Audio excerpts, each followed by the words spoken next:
a historic visit by President Obama to Israel. It's the first time Mr. Obama has visited the Jewish state during his presidency.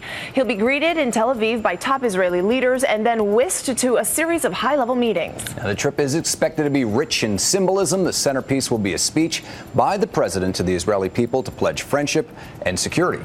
With the Mideast in turmoil and because of so much uncertainty in the region, this trip is a high-profile one. ABC's Alex Marquardt is in Jerusalem, where the president meets with Israeli Prime Minister Netanyahu today. Alex, good morning. This trip, we hear so much about symbolism. Is that just code for not a lot of substance? Break it down for us. Well, good morning. Yeah, I think you're absolutely right. This trip is less about what they hope to accomplish in terms of policy and diplomacy than the actual symbolism of coming here. And as you said, this is the first time President Obama has visited Israel and the Palestinian territories as president.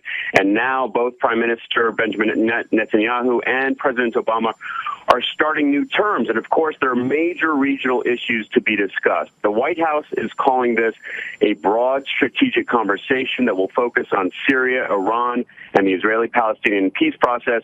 Of course, three of the most pressing issues for these two countries today. So, Alex, if this is more about symbolism, what progress can we possibly expect from the president's meetings with the Israelis and the Palestinians?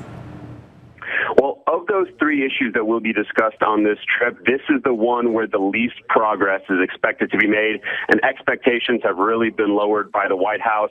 They made it very clear since this trip was announced that they aren't coming here with any grand plan, any new vision to get this peace process back on track. It hasn't budged in more than 2 years, and it will be discussed at the president's meetings with both Prime Minister Benjamin Netanyahu and Palestinian President Mahmoud Abbas, but none of these three sides are optimistic at this point that negotiators will be back at the table anytime soon.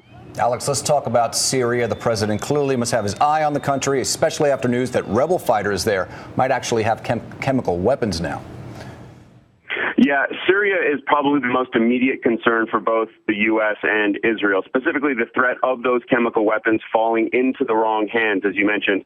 The U.S. and Israel will be looking to clarify each other's positions, what action will be taken in various scenarios, and by whom. Israel, for example, has already attacked a weapons convoy inside Syria early this year that was destined or headed to their enemy Hezbollah. So while the U.S. doesn't want to get involved in another war in the Middle East, this will be a discussion about where they see the civil war in Syria heading and what the chaos in Syria could mean for Israel and the rest of the region.